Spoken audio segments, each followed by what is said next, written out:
नमस्कार,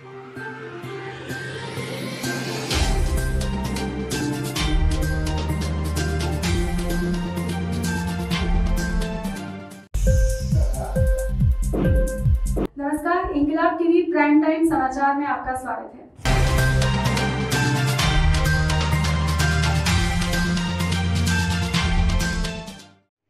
समस्तीपुर जिले के वारिसनगर विधानसभा चुनाव को लेकर नेताओं का दौरा लगातार जारी है।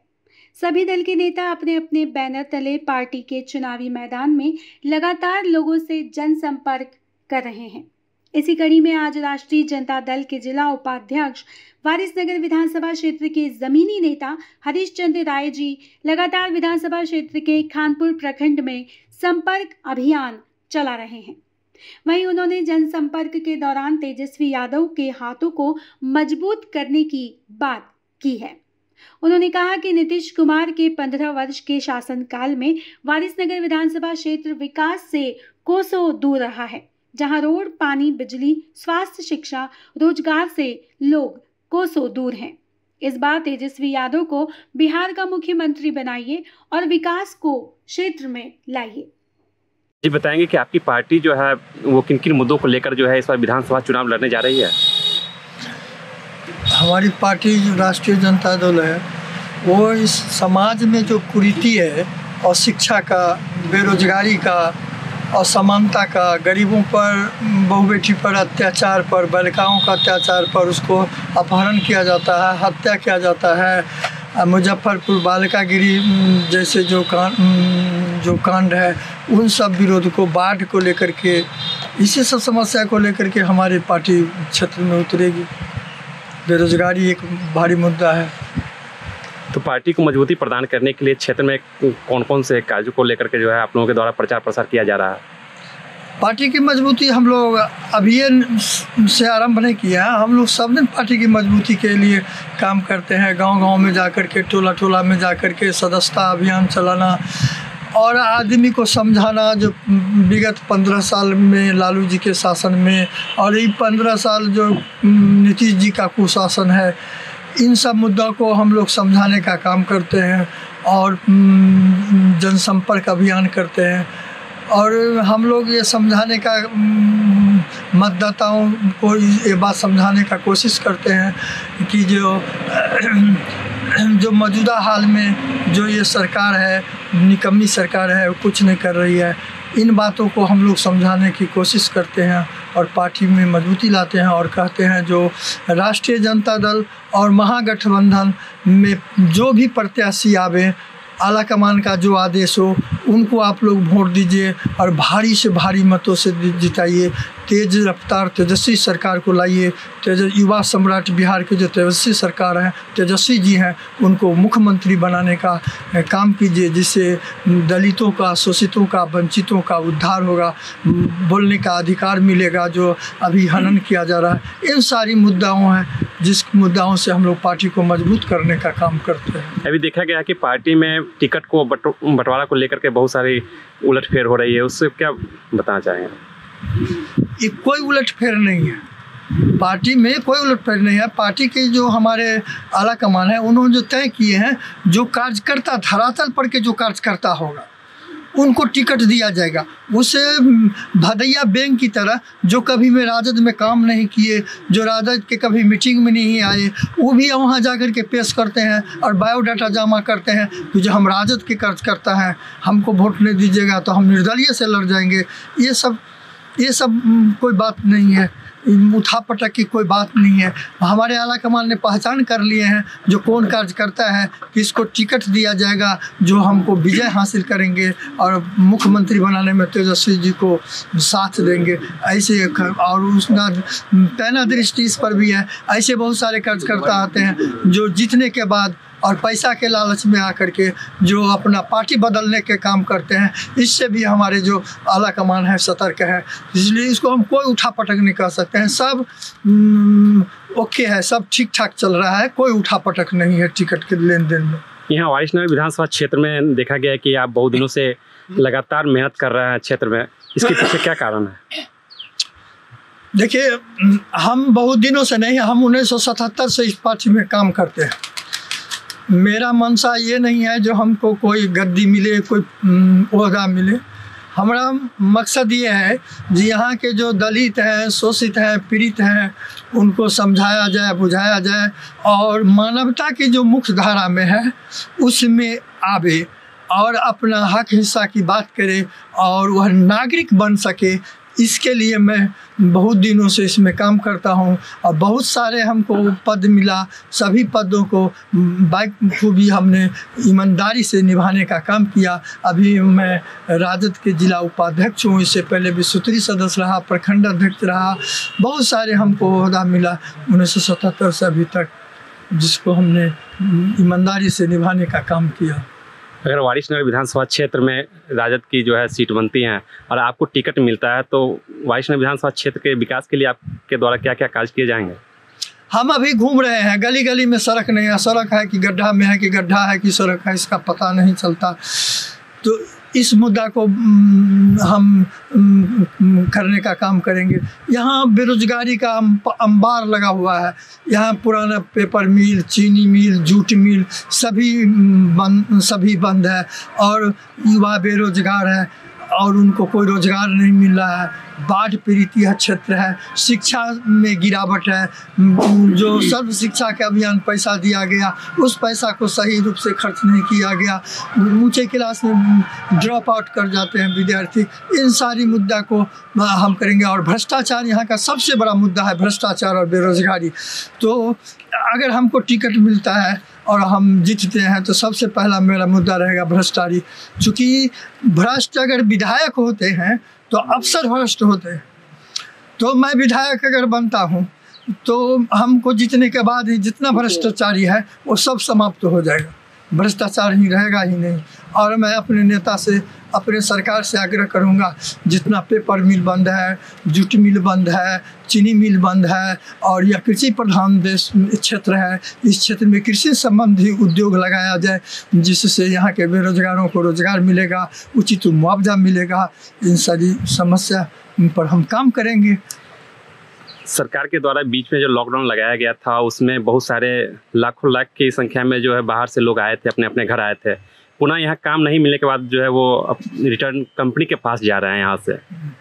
तो इसके पीछे क्या कारण है? इसके पीछे कारण सरकार की मंशा है। वो गरीब लोगों को गरीब बना करके रखना चाहते हैं, उनके रोजगार के लिए कोई व्यवस्था नहीं करना चाहते हैं। जो पहले मैं बोल चुका हूँ, खेती संबंधी यहाँ बहुत बड़ा उद्योग लग सकता है, बहुत बड़ा उसका विकास हो सकता है। इन सारी मुद्दा पर वो अगर सरकार कर्म करे तो वो लोग विदेश नहीं जा सकते हैं। इन्होंने बोले थे कि जब हम पलायन रोक देंगे, आए थे तो बोले थे नीतीश जी जब हम पलायन रोक देंगे, लेकिन क्या हुआ? जो भी यहाँ पर फैक्ट्रियाँ चल रही थी, जो भी उद्योग धंधा था, उसको बंद करके पलायन तो रोकना दूर रहा, महापलायन हो गया। घर घर से लोग जा कर के बाहर कमा करके लाते हैं, बाल बच्चा को पेट भरते हैं। उस कमाई से बच्चे को उचित शिक्षा नहीं मिल पाता, उचित दवा दारू नहीं मिल, स्वास्थ्य संबंधी उचित उनको सुविधा नहीं मिल पाता। तो यही सारी समस्या है जो पलायन यहाँ और ज़्यादा हो गया। पलायन यहाँ रोक नहीं सके, झूठ मूठ की बात करते हैं। इन्होंने कहा जहाँ सरकार में आते ही 5 डिसमल सबको ज़मीन देंगे घर बनाने के लिए, तो सब मुद्दा फेल हो गया। और झूठों के गली गली में जा कर के ही क्या करते हैं, चुनाव का जो समय है उसमें उद्घाटन करते हैं, सब टाइट फिश होगा। इतना 5-15 सालों से या 5 सालों से इन्होंने कुछ नहीं किया। अभी चुनाव के समय आया है तो गली गली में जा कर के उद्घाटन करते हैं, आदमी को ठगने के लिए ही चाहते हैं। अब जनता पूरा प्रबुद्ध हो गई है, इनके खेला को समझ चुकी है। इन्होंने जो नीतीश जी जो परदेसी कह करके मजदूर को प्रताड़ित किए और उनको कोई सुविधा नहीं दिए, उनको पैर में जो कांटा चुभा, उनको जो दर्द हुआ, वो सारी दुख दर्दों का जो पलायन करने वाला मजदूर है सब बदला लेने का काम करेगा और इसको भारी पराजय होगा और हमारी दल को भारी जीत होने वाला है। जी, अभी जो है तेजस्वी यादव के द्वारा जो एक घोषणा की गई थी कि हम 10 लाख लोगों को जो है बेरोजगार युवाओं को रोजगार देंगे, वो क्या है, उससे बताना चाहेंगे? जी, वो सही है। इससे पहले भी हमारे लालू जी आए थे तो इसी तरह से सभी को, यहाँ के बेरोजगार को, युवक को नौकरी दी थे, शिक्षक में, सिपाही में और वगैरह भरमार लगा दिया था नौकरी को, जो कोई बेरोजगार बच नहीं पाया था उनके समय में। तो ये कोई बड़ी नई बात नहीं है। हमारे तेजस्वी जी का जो क्या कहते हैं, जो घोषणा किए हैं, वो इनके लिए कोई भारी बात नहीं है। वो जैसे ही आएंगे तो पहला कलम से कैबिनेट चलेगा, उस दिन ही इस बात को उन्होंने, इस प्रक्रिया को, इस वादा को पूरा करने का काम करेंगे, क्योंकि हमारे नेता कोई जुमलेबाज नहीं है। जहाँ तक हम आपको बताते हैं, ये हमारे जो नीतीश जी, माननीय नीतीश जी जो मुख्यमंत्री है, इन्होंने कहे हैं SC ST को जिसको मर्डर कर देगा उसको हम परिवार में एक आदमी को नौकरी देंगे।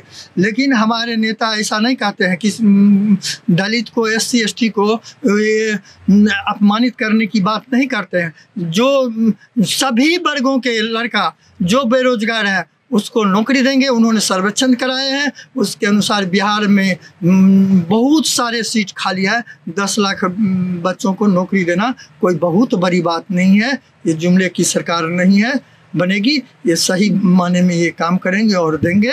और इन्होंने 15 साल में कभी वैकेंसी नहीं निकाले, कभी वैकेंसी निकाले तो फॉर्म भरा करके रुपया को इन्होंने खजाना में भरने का काम किया, क्योंकि खजाना खाली है। और बच्चे को 5-5 साल तक परीक्षा नहीं लिए, परीक्षा लिए तो रिजल्ट निकाले तो रातें में उसको कैंसिल कर दिए। ऐसी सब बात हमारे सरकार में जो बोले हैं वह हो करके रहेगा। अभी सरकार के द्वारा एक बिल पास किया गया है किसानों के लिए, तो क्या ये बिल जो है किसानों के हित में है या किसान विरोधी बिल है, इस पर आप क्या बताना चाहेंगे? जी, सबसे पहले जो बिल पास किए हैं उसका नाम ये इस ढंग के दिए हैं जो किसान समझ ही सकता है। इसका नाम दिए हैं MSP, जिसका माने होता है मिनिमम सपोर्ट प्राइस, जिसका हिंदी में होता है न्यूनतम समर्थन मूल्य। तो ये न्यूनतम समर्थन मूल्य जो है सो हमारे देश में 700 वर्ष पुराना है। अलाउद्दीन खिलजी साहब जो आए थे, उन्होंने देखे गरीब का सामान सस्ता दर में, सो वहाँ के जो बड़े बड़े पूंजीपति है खरीद लेते हैं, तो वह बेचारा गरीब लोग मार खा जाता है। तो उन्होंने सरकारी दर पर अनाज को खरीद करके और फिर ज़रूरत पड़ता था तो उचित भाव में देने का काम करते थे। उस दिनों से यह समर्थन मूल्य चलते आया। फिर डॉक्टर मनमोहन सिंह को इस पर कुछ समझ में आया, तो उन्होंने रामानाथम स्वामी जी का आयोग बैठाए। वह प्रखर कृषि वैज्ञानिक थे, भारत में उच्च श्रेणी के वैज्ञानिक थे, जो महाराष्ट्र के रहने वाले थे। उन्होंने कानून बनाए कि जो उसमें उन्होंने प्रावधान दिए C2 करके। उसमें ये था, जैसे मान लीजिए किसान को मक्का उपजाने में 1000 रुपया लागत पड़ता है, तो किसानों को 1500 रुपया दिया जाए। तो किसान इस बात को लेकर के मंडी के हल्ला कर रहे थे। जो मंडी के बाहर जो समर्थन मूल्य है सरकार का, उससे कम भाव में बिचौलिया लोग खरीदता है, उसके ऊपर कानून कार्रवाई किया जाए, जो मंडी के बाहर भी उचित दाम पर एजेंसी जो है खरीद बिक्री करने वाला सो खरीदे। लेकिन बिना MSP को विचार में रखते हुए ये भारत सरकार ने क्या किया है, कोई किसान नहीं कहा उसको, कोई मजदूर नहीं कहा, किसने कहा उसको, और उसने MSP के विरोध में बिना समर्थन में लिए हुए कानून बना लिया। एक नियम है पार्लियामेंट में, हमारे संविधान में, जो किसी भी कानून को अति आवश्यक हो तो उस कानून को बना करके काम किया जा सकता है। लेकिन अगर पार्लियामेंट चलेगा, राज्यसभा चलेगा, तो उसमें से पास करा करके राष्ट्रपति दस्तखत करेंगे तब वह कानून होगा, नहीं तो वह कानून उसी काम तक रह जाएगा। तो इन्होंने क्या किया, तो लोकसभा में तो इनका बहुमत है, पास करा लिया, राज्यसभा में इनको बहुमत नहीं है, बिना पास कराए हुए हल्ला गुल्ला कर करके इन्होंने उसमें से पास करा करके और राष्ट्रपति से दस्तखत करा लिए। तो इस कानून में काला कानून है किसान के विरोध में। जब समर्थन मूल्य खत्म हो जाएगा और वस्तु अधिनियम 2020 का कानून बनाए हैं भंडारण संबंधी। जो भंडारण संबंधी जो कानून था उस कानून को ख़त्म कर दिए। बिचौलिए को जितना मन होगा उतना सामान जमा करेगा और किसान को और गरीब बनाएगा। जैसे तैसे भाव होगा उस भाव में उसको खरीदेगा और अपना महंगा करके बेचेगा। जैसे दू आलू होता है, दू आलू हमारा जब आलू बेचाता 10 रुपये, उसका मार्केट में बिकता है 35 रुपये आलू। और 2 आलू का चिप्स बनाता है, उसको एक डिब्बा में बेचता है, उसका 30 रुपया दाम होता है। तो ये बीच का जो मुनाफा होता है तो हमारे किसान के बीच में नहीं जा करके और यह बिचौलियों के बीच में चला जाता है। मक्के का हम लोगों को लेता है 10 रुपये, 12 रुपये अभी खरीद रहा है। उससे बना हुआ जो चिप्स होता है, उससे बना हुआ जो सामान होता है, उसको काफ़ी ऊंचा एक डिब्बा में साधारण 200-250 ग्राम मक्का रहता है, उसका दाम लगता है 150 रुपया। हमने गए थे कश्मीर हवाई अड्डा पर, तो वहाँ देखे एक छोटा सा गिलास में मक्के का फुला करके बेच रहा था। वहाँ हमने पूछे तो उसने बताया कि इसका दाम 80 रुपया है। बताइए, हमारा मकोई लेता है 10 रुपये, अब मुश्किल से 150 ग्राम का उसका सामान बना होगा, उसका लेता है 80 रुपया। तो इस बीच का जो मुनाफा है वह कहाँ चला जाता है, इसको सरकार जवाब दे। और सारा का सारा किसान विरोधी यह कानून है, जिसके लिए किसान, हम लोग इस क्षेत्र में किसान को जगा रहे हैं। इस मुद्दा पर गली गली में जाकर के मीटिंग कर रहे हैं और किसान को समझाने का बात कर रहे हैं। और हरियाणा, पंजाब, दिल्ली वगैरह का किसान तो सरकार को तबाह कर दिया है। उसने रेल को पटरी बंद कर दिया है, सब व्यवस्था सरकार का बंद कर दिया है। ये सारी समस्या है, लोग मिला जुला करके किसान कभी खुश नहीं है। अगर रोगी किसी को दवा दे, डॉक्टर साहब रोगी को दवा दे और रोगी कहे जो हम ठीक नहीं हो रहे हैं, तो वह डॉक्टर और दवा किस काम का है? अगर यह कानून किसान के हित में बना है और किसान कह रहा है कि जो हमारे अहित की बात है, तो यह कानून सरासरी गलत है। किसान के हित की बात यह नहीं है। और ये जो बोलता है, झूठे के जो अफवाह फैलाता है कि जो किसान को हमने स्वतंत्र कर दिया, किसान कब परतंत्र था अपना सामान बेचने में? उन्होंने सब दिन अपना बेचने का काम किया। किसान आज़ाद था, आज़ाद रहेगा अपनी लड़ाई के बदौलत। ये गुलाम बनाने का प्रक्रिया है किसानों को, गरीब बनाने का प्रक्रिया है किसानों को। जो किसान अपनी ज़रूरत पर होने पौने सामान बेचेंगे, बच्चों के पढ़ाई के लिए, किताब के लिए, कॉपी के लिए, बीमारी के लिए, खेती के लिए, जैसे फसल आएगा वैसे बेचेंगे। और सभी अन्न उपजाने वाला, धान उपजाने वाला, गेहूँ उपजाने वाला, कपास उपजाने, बाजरा उपजाने वाला सभी एजेंसियों द्वारा पीटा जा रहा है। तो मैं कहता हूँ यह कुल टोटल के टोटल किसान विरोधी यह कानून है और किसान इसको नकार रहे हैं। और सरकार को झुकना पड़ेगा, नहीं झुकेगी तो यह सरकार का बुरी हाल होने वाला है, जिसकी जनता जान चुकी है। अभी जो मजदूरों का पलायन लगातार जो है जारी है, तो किस ऐसा सरकार के द्वारा कौन सा ऐसा कार्य किया जाए जिससे मजदूरों का पलायन जो है रुक सकेगा? हमारी सरकार आएगी तो जितना पड़ा हुआ फैक्ट्री है सबको चालू करेगी और कृषि संबंधी जो उद्योग है उसको लगाने का काम करेगी हमारी सरकार और सारी सुविधा उनको देने का काम करेगी, जिसके कारण मजदूर का पलायन रुक जाएगा।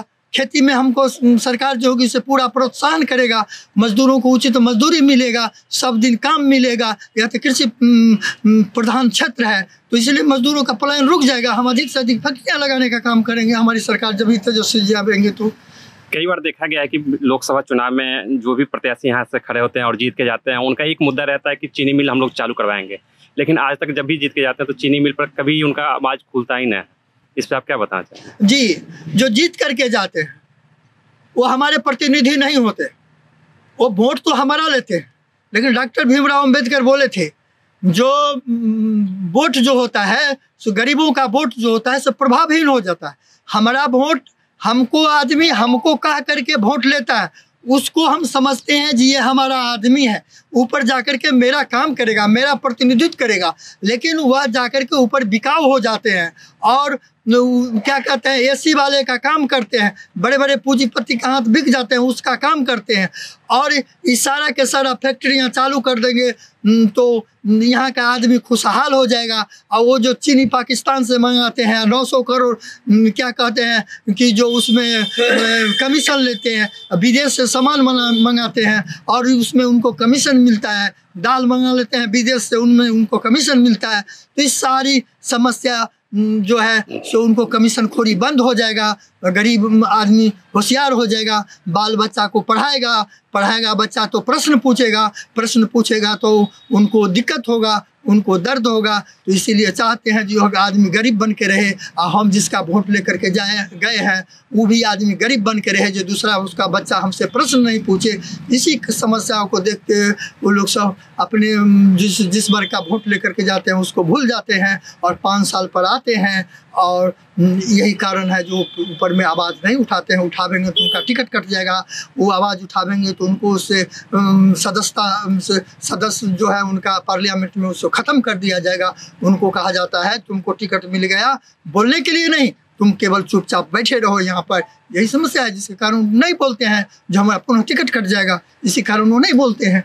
समस्तीपुर में एक जूट मिल बहुत दिनों से बंद पड़ा हुआ था, जिसे इस चुनावी माहौल में जो है उसे भोंपू बजा करके जो उसका उद्घाटन भी किया गया, लेकिन अभी तक कोई भी प्रकार का वहाँ जो है मजदूर लगाया गया और नहीं वहाँ कार्य चालू हुआ है।